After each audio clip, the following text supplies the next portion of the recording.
The Dunwich Horror, Chapter 7, by H.P. Lovecraft. Yet all this was only the prologue of the actual Dunwich Horror. Formalities were gone through by bewildered officials. Abnormal details were duly kept from press and public, and men were sent to Dunwich and Aylesbury to look up property and notify anyone who might be heirs of the late Wilbur Whately.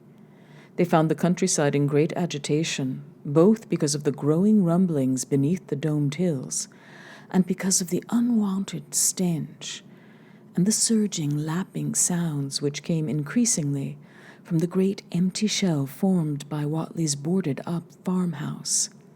Earl Sawyer, who tended the horse and cattle during Wilbur's absence, had developed a woefully acute case of nerves. The officials devised excuses not to enter the noisome boarded place, and were glad to confine their survey of the deceased's living quarters, the newly mended sheds, to a single visit. They filed a ponderous report at the courthouse in Aylesbury, and litigations concerning heirship are said to be still in progress amongst the innumerable Whatleys, decayed and undecayed, of the upper Miskatonic Valley. An almost interminable manuscript in strange characters written in a huge ledger and adjudged a sort of diary because of the spacing and the variations in ink and penmanship, presented a baffling puzzle to those who found it on the old bureau which served as its owner's desk. After a week of debate, it was sent to Miskatonic University, together with the deceased's collection of strange books, for study and possible translation. But even the best linguists soon saw that it was not likely to be unriddled with ease. No trace of the ancient gold with which Wilbur and old Whatley had always paid their debts has yet been discovered. It was in the dark of September 9th that the horror broke loose. The hill noises had been very pronounced during the evening, and dogs barked frantically all night. Early risers on the 10th noticed a peculiar stench in the air. About 7 o'clock, Luther Brown, the hired boy at George Corey's, between Cold Spring Glen and the village, rushed frenziedly back from his morning trip to 10-acre meadow with the cows.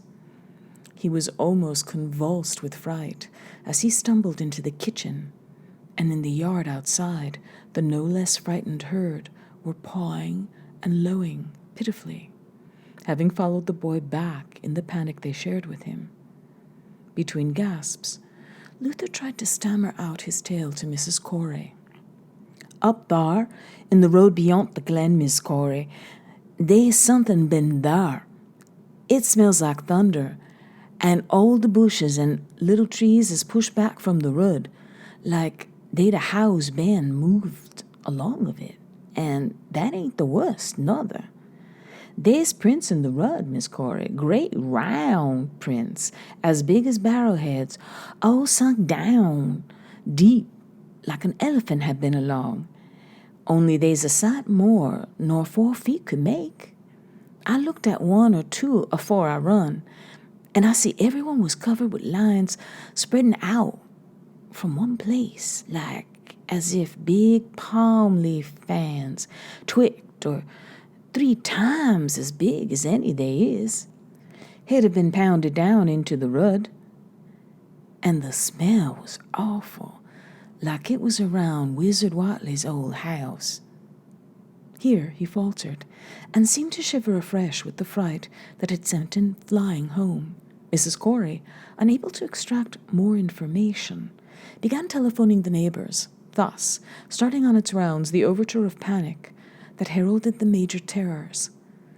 When she got Sally Sawyer, housekeeper at Seth Bishop's, the nearest place to Whatley's, it became her turn to listen instead of transmit. For Sally's boy, Chauncey, who slept poorly, had been up on the hill towards Whatley's, and had dashed back in terror after one look at the place, and at the pasturage where Mr. Bishop's cows had been left out all night. "Yes, Miss Corey," came Sally's tremulous voice over the party wire.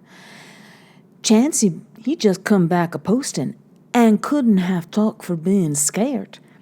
He says old Watley's house is all bowed up, with timbers scattered round like they'd been dynamite inside, only the bottom floor ain't through, but all is covered with a kind of tar-like stuff that smells awful and drips down, often the edges onto the ground, while the side timbers is blowed away. And there's awful kinder marks in the yard, too. Great round marks, bigger round than a hog's head, and all sticky with stuff like is on the browed up house. Chancey said they leads off into the meadows, whar a great swath wider'n a barn is matted down, and all the stone walls tumbled every which way wherever it goes. And he says he, Miss Corey, as how he sought to look for Seth's cows. Frightened as he was, and found 'em in the upper pasture nigh the devil's hop yard in an awful shape. Half of 'em's clean gone, and nigh half of 'em that's left is sucked dry of blood, with sores on 'em like they's been on Watley's cattle ever sank Lavinia's black brat was born. Seth has gone out now to look at 'em, though I vow he won't care to get very nigh Wizard Watley's. Chauncey didn't look keerful to see where the big matted down swath led arter it left the pasturage, but he says he thinks it pinted towards the Glen Road to the village. I tell you, Miss Corey, there's something abroad as hadn't orter be abroad, and I, for one, think that Black Wilbur Watley has come to the bad end he deserved, is at the bottom of the breeding of it. He warn't all human hisself, I allus says to everybody, and I think he and old Watley must have raised us something in that there nailed-up house as ain't even so human as he was. They's allus been unseen things around Dunwich, living things, as ain't human and ain't good for human folks. The ground was a-talking last night, and towards morning Chauncey he heard the whippoorwill so loud in Curl Spring Glen he couldn't sleep none. Then he thought he heard another faint-like sound over towards Wizard Watley's, a kind of ripping or tearing of wood, like some big box or crate was being opened fur off. What with this and that, he didn't get to sleep at all till sunup, and no sooner was he up this morning, but he's got to go over to Watley's and see what's the matter. He see enough, I tell ye, Miss Corey. This don't mean no good, and I think all the men folks ought to get up a party and do something. I know something awful's about, and feel my time is nigh, though only God knows just what it is. Did your Luther take account of where them big tracks led to? No? Well, Miss Corey, if they was on the Glen Road this side of the Glen and ain't got to your house yet, I calculate they must go into the Glen itself. They would do that. I allus says Corn Spring Glen ain't no healthy nor decent place. The whippoorwills and fireflies there never did act like they was creatures of God. And they's them as says ye can hear strange things a-rushin' and a-talkin' in the air down there if ye stand in the right place, atween the rocks falls and Bear's Den. By that noon, fully 3/4 of the men and boys of Dunwich were trooping over the roads and meadows between the new-made Watley ruins and Cold Spring Glen, examining in horror the vast, monstrous prints, the maimed bishop cattle, the strange noisome wreck of the farmhouse, and the bruised, matted vegetation of the fields and roadside. Whatever had burst loose upon the world had assuredly gone down into the great sinister ravine, for all the trees on the banks were bent and broken, and a great avenue had been gouged in the precipice-hanging underbrush. It was as though a house, launched by an avalanche, had slid down through the tangled growths of the almost vertical slope. From below, no sound came, but only a distant, undefinable fedor, and it is not to be wondered at that the men preferred to stay on the edge and argue rather than descend and beard the unknown cyclopean horror in its lair. 3 dogs that were with the party had barked furiously at first, but seemed cowed and reluctant when near the glen. Someone telephoned the news to the Aylesbury Transcript, but the editor, accustomed to wild tales from Dunwich, did no more than concoct a humorous paragraph about it. An item soon afterwards reproduced by the Associated Press. That night, everyone went home, and every house and barn was barricaded as stoutly as possible.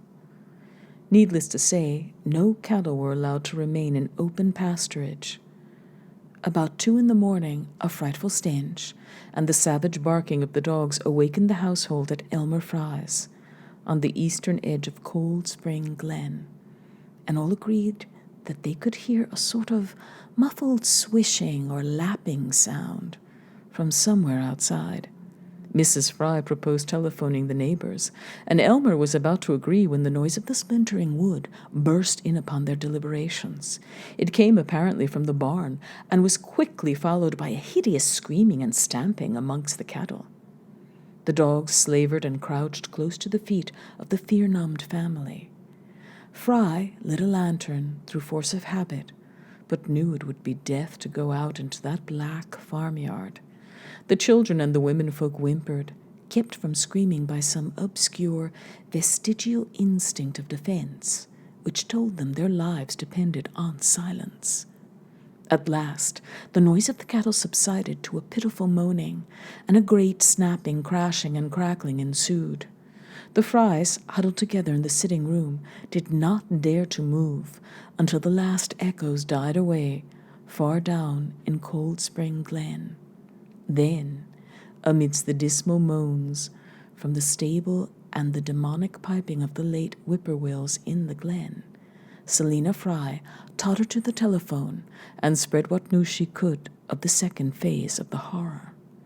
The next day, all the countryside was in a panic, and cowed, uncommunicative groups came and went where the fiendish thing had occurred. 2 tightened swaths of destruction stretched from the glen to the Fry farmyard. Monstrous prints covered the bare patches of ground, and the one side of the old red barn had completely caved in. Of the cattle, only a quarter could be found and identified. Some of these were in curious fragments, and all that survived had to be shot. Earl Sawyer suggested that help be asked from Aylesbury or Arkham, but others maintained it would be of no use. Old Zebulon Whatley, of a branch that hovered about halfway between soundness and decadence, made darkly wild suggestions about rites that ought to be practiced on the hilltops. He came of a line where tradition ran strong, and his memories of chantings in the great stone circles were not altogether connected with Wilbur and his grandfather. Darkness fell upon a stricken countryside, too passive to organize for real defense.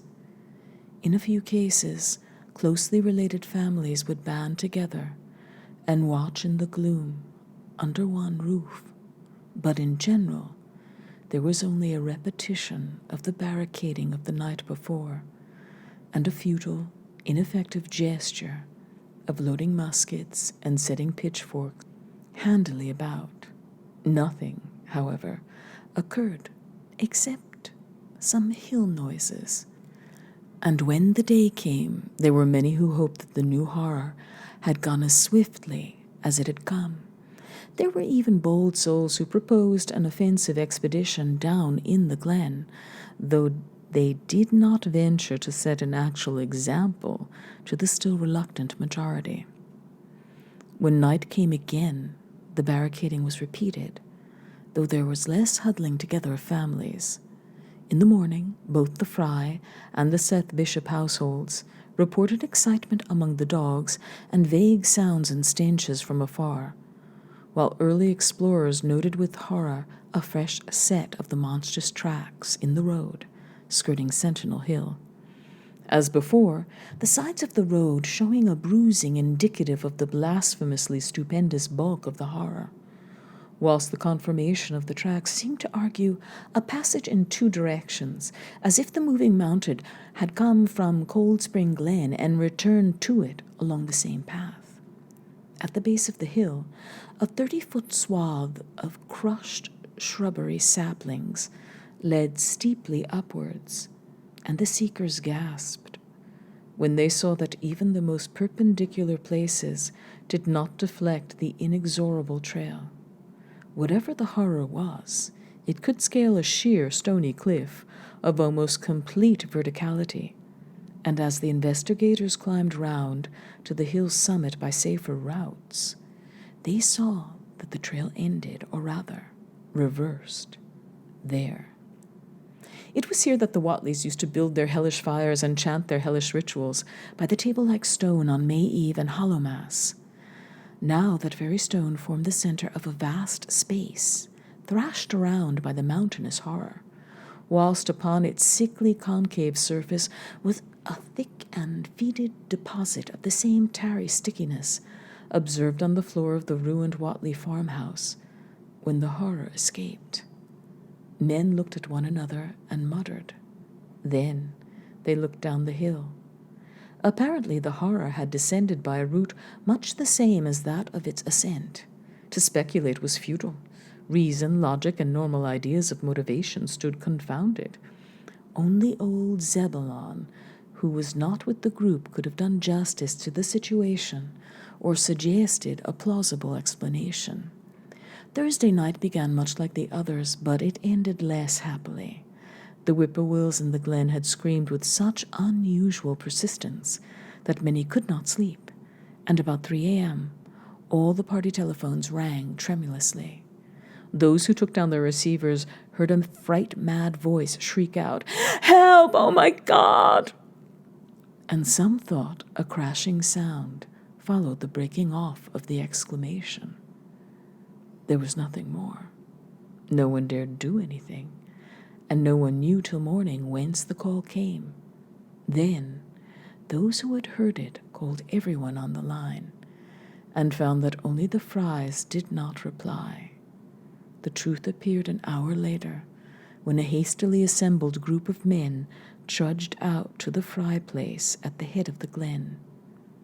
It was horrible, yet hardly a surprise. There were more swaths and monstrous prints, but there was no longer any house. It had caved in like an eggshell, and amongst the ruins nothing living or dead could be discovered. Only a stench and a tarry stickiness. The Elmer Frys had been erased from Dunwich. Chapter 8. In the meantime, a quieter, yet even more spiritually poignant phase of the horror had been blackly unwinding itself behind the closed door of a shelf-lined room in Arkham. The curious manuscript record or diary of Wilbur Whateley, delivered to Miskatonic University for translation, had caused much worry and bafflement among the experts in language both ancient and modern. Its very alphabet, notwithstanding a general resemblance to the heavily shaded Arabic used in Mesopotamia, being absolutely unknown to any available authority. The final conclusion of the linguists was that the text represented an artificial alphabet, giving the effect of a cipher, though none of the usual methods of cryptographic solutions seemed to furnish any clue, even when applied on the basis of every tongue the writer might conceivably have used. The ancient books taken from Whateley's quarters, while absorbingly interesting and in several cases promising to open up new and terrible lines of research among philosophers and men of science, were of no assistance whatever in this matter. One of them, a heavy tome with an iron clasp, was in another unknown alphabet, this one of a very different cast and resembling Sanskrit more than anything else. The old ledger was at length given wholly into the charge of Dr. Armitage, both because of his peculiar interest in the Whateley matter, and because of his wide linguistic learning and skill in the mystical formulae of antiquity and the Middle Ages. Armitage had an idea that the alphabet might be something esoterically used by certain forbidden cults which have come down from old times and which have inherited many forms and traditions from the wizards of the Saracenic world. That question, however, he did not deem vital, since it would be unnecessary to know the origin of the symbols if, as he suspected, they were used as a cipher in a modern language. It was his belief that, considering the great amount of text involved, the writer would scarcely have wished the trouble of using another speech than his own, save perhaps in certain special formulae and incantations. Accordingly, he attacked the manuscript with the preliminary assumption that the bulk of it was in English. Dr. Armitage knew, from repeated failures of his colleagues, that the riddle was a deep and complex one, and that no simple mode of solution could merit even a trial.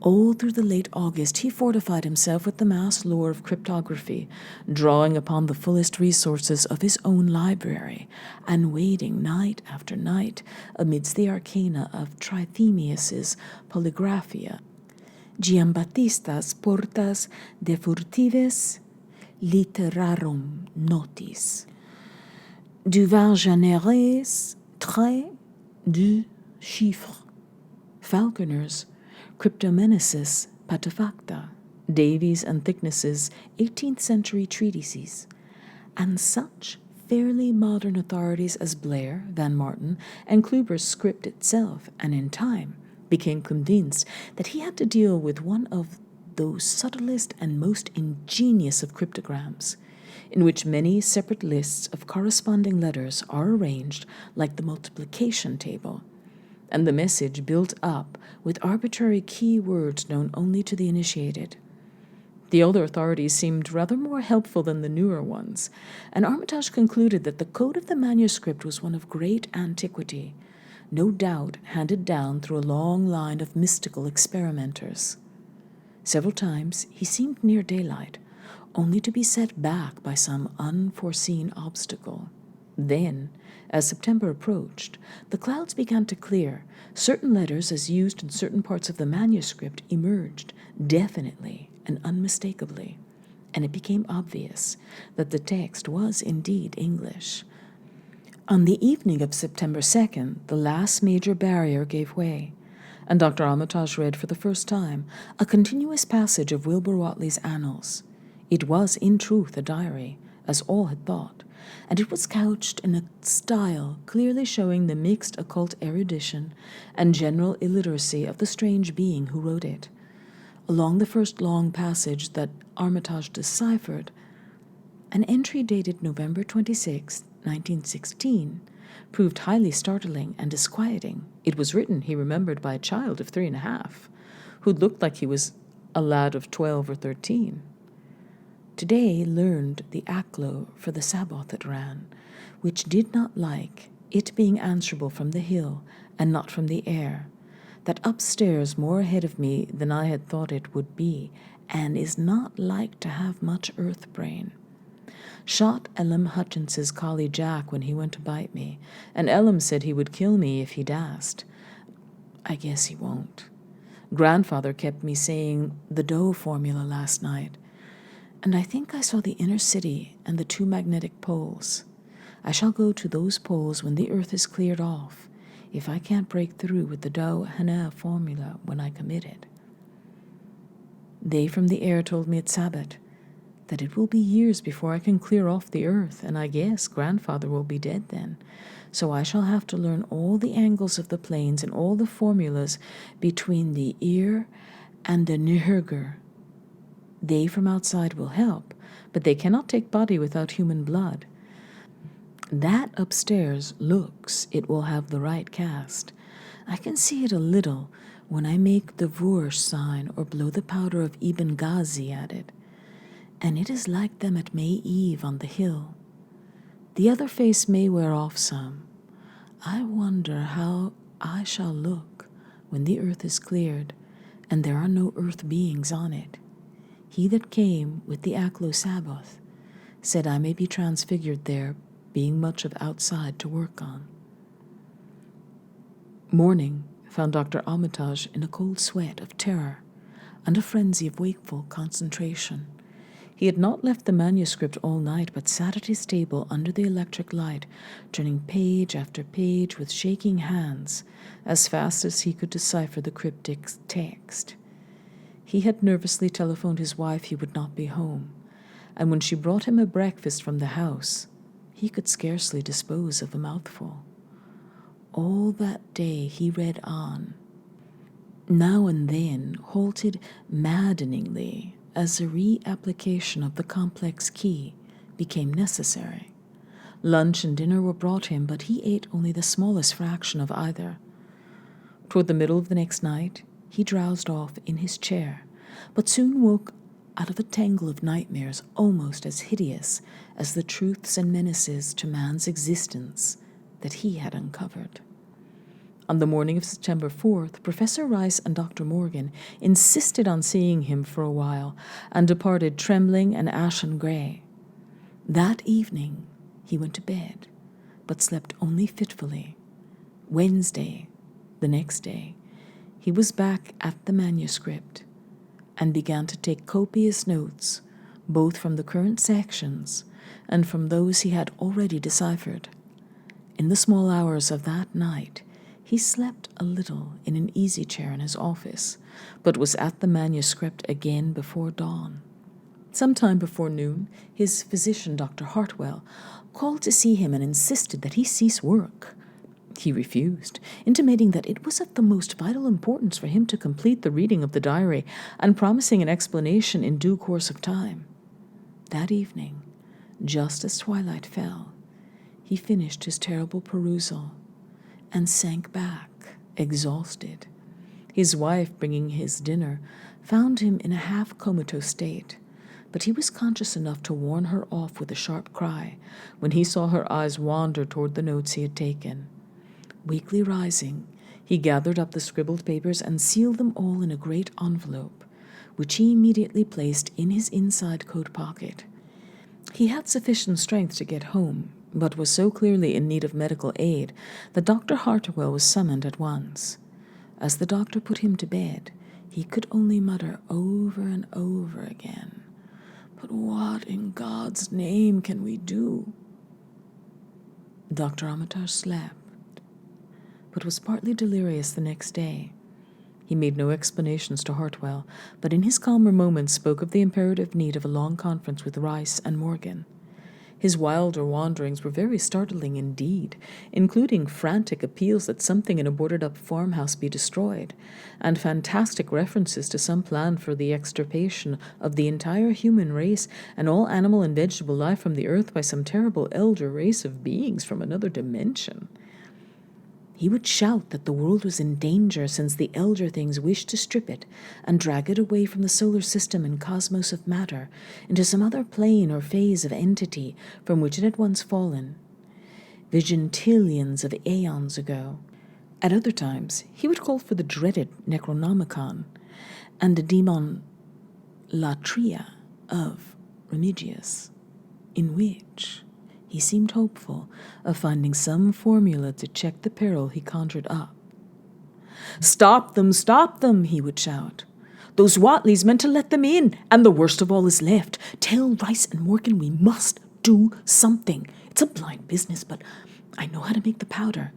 It hasn't been fed since the 2nd of August when Wilbur came here to his death, and at that rate—" But Armitage had a sound physique, despite his 73 years, and slept off his disorder that night without developing any real fever.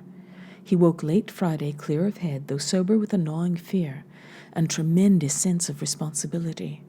Saturday afternoon, he felt able to go over to the library and summon Rice and Morgan for a conference.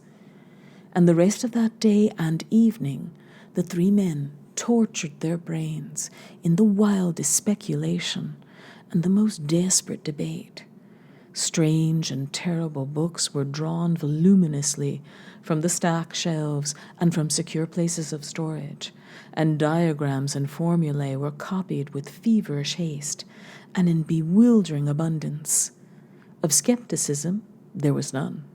All three had seen the body of Wilbur Whatley, as it lay on the floor in a room of that very building, and after that not one of them could feel even slightly inclined to treat the diary as a madman's raving. Opinions were divided as to notifying the Massachusetts State Police, and the negative finally won. There were things involved which simply could not be believed by those who had not seen a sample, as indeed was made clear during certain subsequent investigations. Late at night, the conference disbanded without having developed a definite plan, but all day Sunday, Armitage was busy comparing formulae and mixing chemicals obtained from the college laboratory. The more he reflected on the hellish diary, the more he was inclined to doubt the efficacy of any material agent in stamping out the entity which Wilbur Whatley had left behind him, the earth-threatening entity which, unknown to him, was to burst forth in a few hours and become the memorable Dunwich horror. Monday was a repetition of Sunday with Dr. Armitage, for the task in hand required an infinity of research and experiment. Further consultations of the monstrous diary brought about various changes of plan, and he knew that even in the end, a large amount of uncertainty must remain. By Tuesday, he had a definite line of action mapped out and believed he would try a trip to Dunwich within a week. Then, on Wednesday, the great shock came. Tucked obscurely away in a corner of the Arkham Advertiser was a facetious little item from the Associated Press, telling what a record-breaking monster the bootleg whiskey of Dunwich had raised up. Armitage, half stunned, could only telephone for Rice and Morgan. Far into the night they discussed, and the next day was a whirlwind of preparation on the part of them all. Armitage knew he would be meddling with terrible powers, yet saw that there was no other way to annul the deeper and more malign meddling which others had done before him. Chapter 9. Friday morning, Armitage, Rice, and Morgan set out by motor for Dunwich. Arriving at the village about 1 in the afternoon, the day was pleasant, but even in the brightest sunlight, a kind of quiet dread and portent seemed to hover about the strangely domed hills and the deep, shadowy ravines of the stricken region. Now and then on some mountain top, a gaunt circle of stones could be glimpsed against the sky. From the air of hushed fright at Osborne's store, they knew something hideous had happened, and soon learned of the annihilation of the Elmer Fry house and family. Throughout that afternoon, they rode around Dunwich, questioning the natives concerning all that had occurred, and seeing for themselves with rising pangs of horror the drear Fry ruins, with their lingering traces of the tarry stickiness, the blasphemous tracks in the Fry yard, the wounded Seth Bishop cattle, and the enormous swaths of disturbed vegetation in various places. The trail up and down Sentinel Hill seemed to Armitage of almost cataclysmic significance, and he looked long at the sinister altar-like stone on the summit.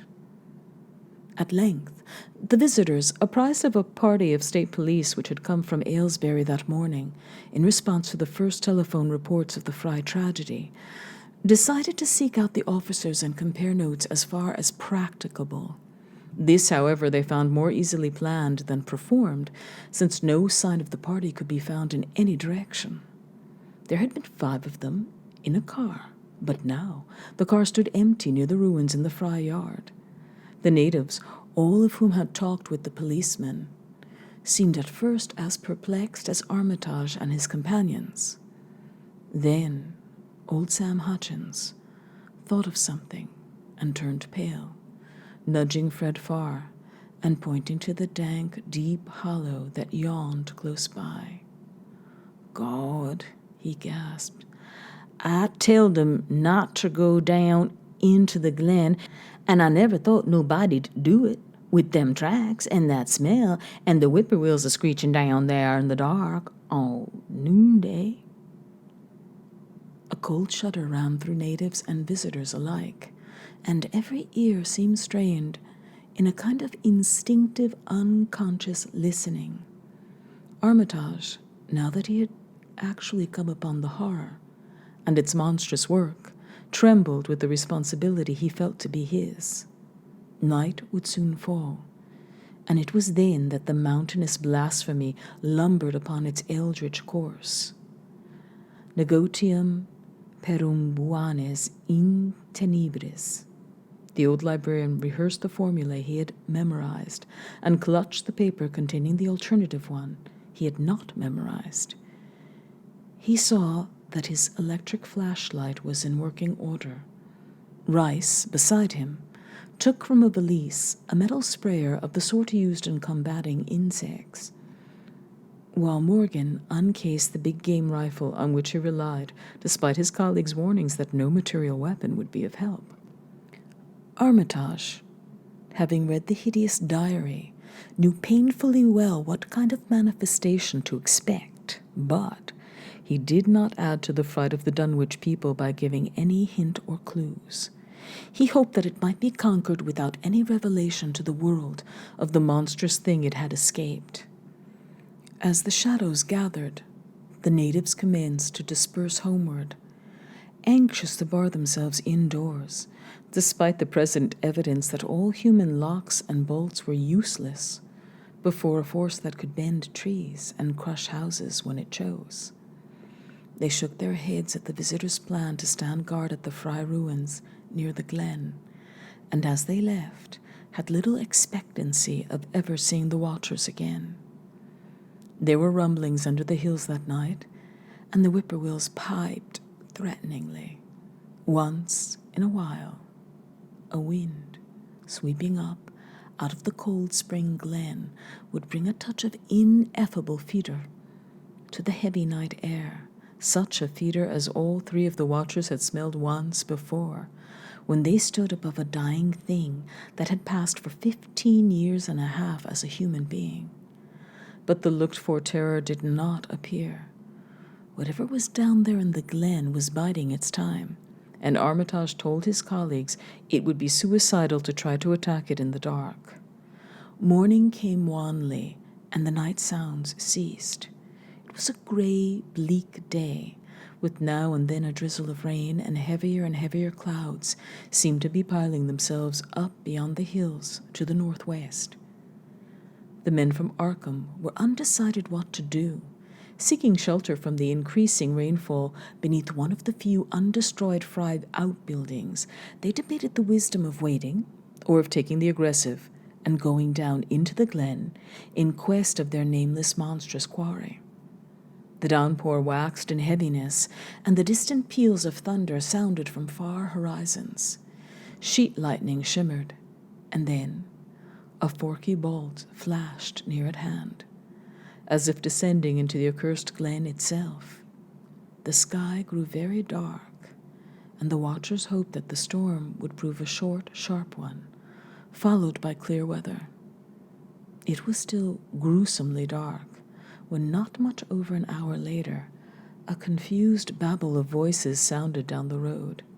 Another moment brought to view a frightened group of more than a dozen men, running, shouting, and even whimpering hysterically. Someone in the lead began sobbing out words, and the Arkham men started violently when those words developed a coherent form. "Oh, my God! Oh, my God!" the voice choked out. "It's a-going again, and this time by day. It's out and moving this very minute, and only the Lord knows when it'll be on us all." The speaker panted into silence, but another took up his message. "Now, an hour ago, Zeb Whiteley heard the phone a-ringing, and it was Miss Cora, George's wife, that lives down by the junction. She says the hired boy Luther was out, driving in the cows from the storm, arter the big bolt, when he see all the trees a-bending at the mouth of the glen, opposite side ter dis, and smelt the same awful smell like he smelt when he found the big tracks last Monday morning. And he says there was a swishing, lapping sound more nor what the bending trees and bushes could make, and all on a sudden the trees along the road began to get pushed one side, and there was a awful stomping and splashing in the mud. But my ye, Luther, he didn't see nothing at all, only just the bending trees and underbrush. Then, fur ahead, where Bishop's Brook goes under the root, he heard a awful creaking and straining on the bridge, and says he could tell the sound of wood a starting to crack and split. And all the whiles he never see a thing, only them trees and bushes a bending. And when the swishing sound got very fur off on the road towards Wizard Watley's and Sentinel Hill, Luther, he had the guts to step up while he heard it first and look at the ground. It was all mud and water, and the sky was dark, and the rain was wiping out all tracks about as fast as could be. But beginning at the glen mouth, where the trees had moved, there was still some of them awful prints, big as barrels like he seen Monday. At this point, the first excited speaker interrupted. But that ain't the trouble now. That was only the start. Zeb here was calling folks, and everybody was a-listening. In when a call from Seth Bishop's cut in. His housekeeper, Sally, was carrying on fit to kill. She just see the trees a bend beside the road, and said there was kind of mushy sound, like a elephant puffing and treading, a-heading for the house. Then she up and spoke sudden of a fearful smell, and says her boy Chancey was a-screaming as how it was just like he smelt up to the Watley ruins Monday morning, and the dogs was a-barking and a-whining awful. And then she let out a terrible yell, and says the shed down the road had just caved in like the storm had blowed it over. Only the wind wasn't strong enough to do that. Everybody was a-listening, and we could hear lots of folks on the wire a-gasping. All to Aunt Sally she yelled again, and says the front yard picket fence had just crumbled up, though there wa'n't no sign of what done it. Then everybody in the line could hear Chancey and old Seth Bishop a-yelling too, and Sally was shrieking out that something heavy had struck the house, not lightning nor nothing, but something heavy again the front. They kept a-launching itself again and again, though ye couldn't see nothing out the front windows. And then, lines of fright deepened on every face, and Armitage, shaken as he was, had barely poise enough to prompt the speaker. And then, Sally, she yelled out, "Oh, help, the house is caving in." And on the wire we could hear a terrible crashing, and a whole flock screaming, just like when Elmer Fry's place was took, only worse. The men paused, and another of the crowd spoke. That's all. Not a sound nor squeak over the phone after that. Just still like we heard it got out Fords and wagons and rounded up as many able-bodied men folks as we could get at Cora's place and come up here to see what you thought best to do. But not what I think is the Lord's judgment for our iniquities that no mortal kin ever set aside. Armitage saw that the time for positive action had come, and spoke decisively to the faltering group of frightening rustics. "We must follow it, boys." He made his voice as reassuring as possible. "I believe there's a chance of putting it out of business. You men know that those Watleys were wizards. Well, this thing is a thing of wizardry, and must be put down by the same means. I've seen Wilbur Watley's diary and read some of the strange old books he used to read, and I think I know the right kind of spell to recite to make the thing fade away. Of course, one can't be sure, but we can always take a chance. It's invisible. I knew it would be, but there's powder in this long-distance sprayer that might make it show up for a second. Later on, we'll try it. It's a frightful thing to have alive, but it isn't as bad as what Wilbur would have let in if he'd lived longer. You'll never know what the world escaped. Now, we've only this one thing to fight, and it can't multiply. It can, though, do a lot of harm, so we mustn't hesitate to rid the community of it. We must follow it. And the way to begin is to go to the place that has been wrecked. Let somebody lead the way. I don't know your roads very well, but I have an idea there might be a shorter cut across lots. How about it?" The men shuffled about for a moment, and then Earl Sawyer spoke softly, pointing with a grimy finger through the steadily lessening rain. "I guess ye can get to Seth Bishop's quickest by cutting across the lower meadow there, wading the brook at the low place, and climbing through carriers mowing and the timber lot beyond. That comes out on the upper road, mighty nigh Seth's, a leetle t'other side." Armitage, with Rice and Morgan, started to walk in the direction indicated, and most of the natives followed slowly. The sky was growing lighter, and there were signs that the storm had worn itself away. When Armitage inadvertently took a wrong direction, Joe Osborne warned him and walked ahead to show the right one. Courage and confidence were mounting. Though the twilight of the almost perpendicular wooded hill which lay towards the end of their shortcut, and among whose fantastic ancient trees they had to scramble as if up a ladder, put these qualities to a severe test. At length, they emerged on a muddy road to find the sun coming out. They were a little beyond Seth Bishop's place, but bent trees and hideously unmistakable tracks showed what had passed by. Only a few moments were consumed in surveying the ruins just round the bend. It was the Fry incident all over again, and nothing dead or living was found in either of the collapsed shells which had been the Bishop house and barn. No one cared to remain there amidst the stanch and tarry stickiness, but all turned instinctively to the line of horrible prints, leading on towards the wrecked Watley farmhouse and the altar-crowned slopes of Sentinel Hill. As the men passed the site of Wilbur Watley's abode, they shuddered visibly, and seemed again to mix hesitancy with their zeal. It was no joke tracking down something as big as a house that one could not see, but that had all the vicious malevolence of a demon.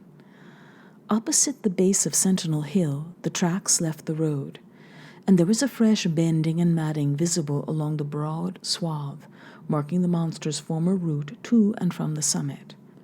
Armitage produced a pocket telescope of considerable power and scanned the steep green side of the hill. Then he handed the instrument to Morgan, whose sight was keener. After a moment of gazing, Morgan cried out sharply, passing the glass to Earl Sawyer, and indicating a certain spot on the slope with his finger. Sawyer, as clumsy as most non-users of optical devices are, fumbled a while, but eventually focused the lenses with Armitage's aid. When he did so, his cry was less restrained than Morgan's had been. "God almighty, the grass and bushes is a-moving. It's a-going up slow like creeping up to the top this minute. Heaven only knows what for." Then the germ of panic seemed to spread among the seekers. It was one thing to chase the nameless entity, but quite another to find it. Spells might be all right, but suppose they weren't. Voices began questioning Armitage about what he knew of the thing, and no reply seemed quite to satisfy.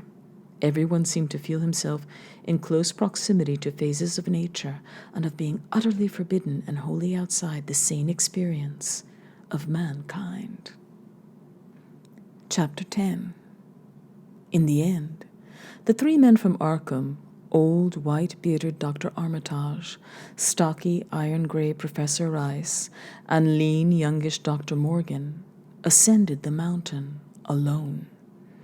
After much patient instruction regarding its focusing and use, they left the telescope with the frightened group that remained in the road, and as they climbed they were watched closely by those whom the glass was passed around. It was hard going, and Armitage had to be helped more than once. High above the toiling group, the great swath trembled as its hellish maker repassed with snail-like deliberateness. Then it was obvious that the pursuers were gaining. Curtis Watley, of the undecayed branch, was holding the telescope when the Arkham party detoured radically from the swath. He told the crowd that the men were evidently trying to get to a subordinate peak which overlooked the swath at a point considerably ahead of where the shrubbery was now bending. This indeed proved to be true, and the party were seen to gain the minor elevation only a short time after the invisible blasphemy had passed it. Then Wesley Corey, who had taken the glass, cried out that Armitage was adjusting the sprayer, which Rice held, and that something must be about to happen. The crowd stirred uneasily, recalling that his sprayer was expected to give the unseen horror a moment of visibility. 2 or 3 men shut their eyes, but Curtis Whatley snatched back the telescope and strained his vision to the utmost.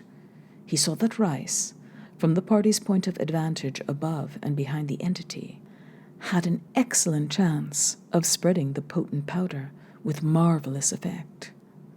Those without the telescope saw only an instant's flash of gray cloud, a cloud about the size of a moderately large building, near the top of the mountain. Curtis, who held the instrument, dropped it with a piercing shriek into the ankle-deep mud of the road. He reeled, and would have crumbled to the ground had not 2 or 3 others seized and steadied him. All he could do was moan half inaudibly, "Oh, great God, that. There was a pandemonium of questioning, and only Henry Wheeler thought to rescue the fallen telescope and wipe it clean of mud. Curtis was past all coherence, and even isolated replies were almost too much for him. "Bigger'n a barn, all made of squirming ropes. Whole thing sort of shaped like a hen's egg, bigger'n anything with dozens of legs like hogshead that half shut up when they step. Nothing solid about it. Oh, like jelly, and made of separate wriggling ropes, pushed close together. Great bulging eyes all over it, 10 or 20 mouths or trunks sticking out all along the side, big as stovepipes, and all a-tossing and opening and shutting, all gray with kind of blue or purple rings and gaudy heaven, the half face on top." This final memory, whatever it was, proved too much for poor Curtis, and he collapsed completely before he could say more. Fred Farr and Will Hutchins carried him to the roadside and laid him on the damp grass.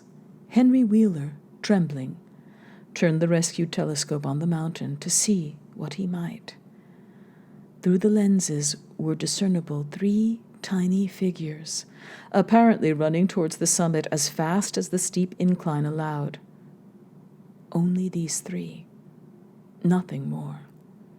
Then everyone noticed a strangely unseasonable noise in the deep valley behind, and even in the underbrush of the Sentinel Hill itself. It was the piping of unnumbered whippoorwills, and in their shrill chorus there seemed to lurk a note of tense and evil expectancy. Earl Sawyer now took the telescope and reported the 3 figures as standing on the topmost ridge, virtually level with the altar stone, but at a considerable distance from it. One figure, he said, seemed to be raising its hands above its head at rhythmic intervals, and as Sawyer mentioned the circumstance, the crowd seemed to hear a faint, half-musical sound from the distance, as if a loud chant were accompanying the gestures. The weird silhouette on that remote peak must have been a spectacle of infinite grotesqueness and impressiveness, but no observer was in a mood for aesthetic appreciation. "I guess he's saying the spell," whispered Wheeler as he snatched back the telescope. The whippoorwills were piping wildly and in a singularly curious, irregular rhythm quite unlike that of the visible ritual. Suddenly, the sunshine seemed to lessen without the intervention of any discernible cloud. It was a very peculiar phenomenon and was plainly marked by all. A rumbling sound seemed brewing beneath the hills, mixed strangely with a concordant rumbling which clearly came from the sky. Lightning flashed aloft, and the wondering crowd looked in vain for the portents of storm. The chanting of the men from Arkham now became unmistakable, and Wheeler saw through the glass that they were all raising their arms in the rhythmic incantation. From some farmhouse far away came the frantic barking of dogs. The change in the quality of the daylight increased, and the crowd gazed about the horizon in wonder. A purplish darkness, born of nothing more than a spectral deepening of the sky's blue, pressed down upon the rumbling hills. Then the lightning flashed again, somewhat brighter than before, and the crowd fancied that it showed a certain mistiness around the altar stone on the distant height. No one, however, had been using the telescope at that instant. The whippoorwills continued their irregular pulsation, and the men of Dunwich braced themselves tensely against some imponderable menace with which the atmosphere seemed surcharged. Without warning came those deep, cracked, raucous vocal sounds which will never leave the memory of the stricken group who heard them.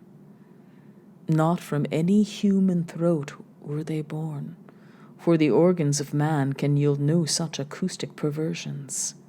Rather, would one have said, they came from the pit itself, had not their source been so unmistakably the altar stone on the peak. It is almost erroneous to call them sounds at all, since so much of their ghastly infra-bass timbre spoke to dim seats of consciousness and terror far subtler than the ear. Yet one must do so, since their form was indisputably, though vaguely, that of half-articulate words. They were loud as the rumblings and the thunder above which they echoed, yet did they come from no visible being. And because imagination might suggest a conjectural source in the world of non-visible beings, the huddled crowd at the mountain's base huddled still closer and winced as if in expectation of a blow. Yiganai, Yiganai, Thiflakthna, Yogsoth, rang the hideous croaking out of space. Think, hey, Nigakile. The speaking impulse seemed to falter here, as if some frightful psychic struggle were going on. Henry Wheeler strained his eye at the telescope, but saw only the three grotesquely silhouetted human figures on the peak, all moving their arms furiously in strange gestures as their incantation drew near its culmination. From what black wells of acherontic fear or feeling, from what unplumbed gulfs of extra-cosmic consciousness or obscured, long-latent heredity were those half-articulate thunder-croakings drawn? Presently they began to gather renewed force and coherence as they grew in stark, utter, ultimate frenzy. Hey-ya-ya-ya, hey-ya-ya-ya, niga, niga, hiya, hiya, help, help, Father, Father, Yog-Sothoth. But that was all. The pallid group in the road, still reeling at the indisputably English syllables that had poured thickly and thunderously down from the frantic vacancy beside that shocking altar stone, were never to hear such syllables again. Instead, they jumped violently at the terrific report which seemed to rend the hills, the deafening cataclysmic peal whose source, be it inner earth or sky, no hearer was ever able to place. A single lightning bolt shot from the purple zenith to the altar stone, and a great tidal wave of viewless force, an indescribable stench, swept down from the hill to all the countryside. Trees, grass, and underbrush were whipped into a fury, and the frightened crowd at the mountain's base, weakened by the lethal fetor that seemed about to asphyxiate them, were almost hurled off their feet. Dogs howled from the distance. Green grass and foliage wilted to a curious sickly yellow-gray, and over field and forest were scattered the bodies of dead whippoorwills. The stench left quickly, but the vegetation never came right again. To this day, there is something queer and unholy about the growths on and around that fearsome hill Curtis Watley was only just regaining consciousness when the Arkham men came slowly down the mountain in the beams of sunlight, once more brilliant and untainted. They were grave and quiet, and seemed shaken by memories and reflections even more terrible than those which had reduced the group of natives to a state of cowed quivering. In reply to a jumble of questions, they only shook their heads and reaffirmed one vital fact.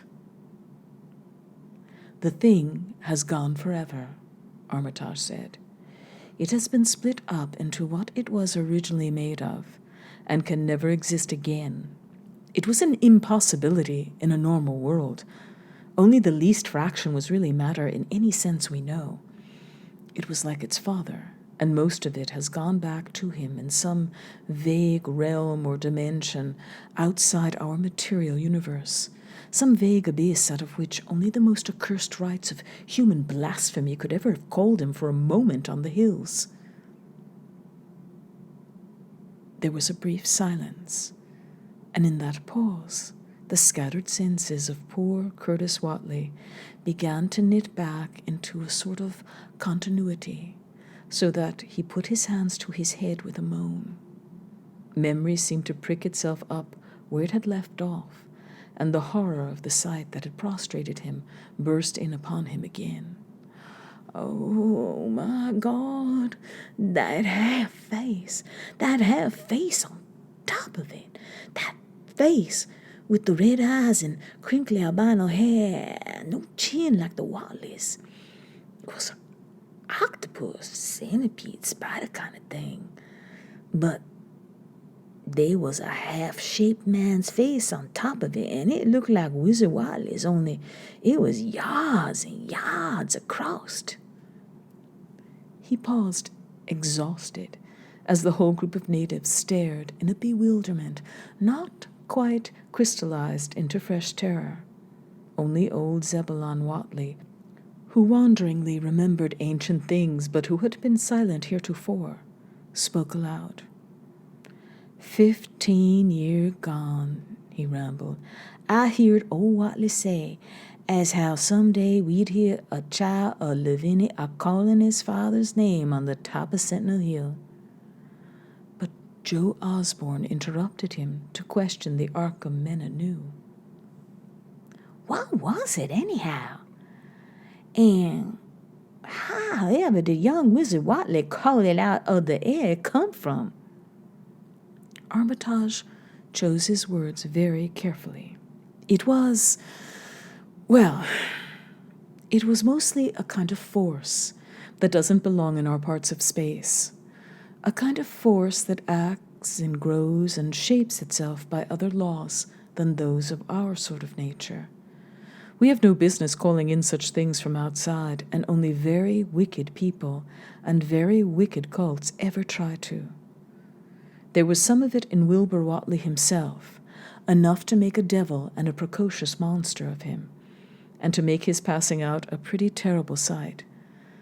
I'm going to burn his accursed diary, and if you men are wise, you'll dynamite that altar stone up there and pull down all the rings of standing stones on the other hills.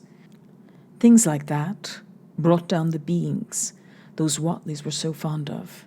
The beings they were going to let in tangibly to wipe out the human race and drag the earth off to some nameless place for some nameless purpose. But as to this thing we've just sent back, the Watleys raised it for a terrible part in the doings that were to come. It grew fast and big, from the same reason that Wilbur grew fast and big. But it beat him, because it had a greater share of the outsideness in it.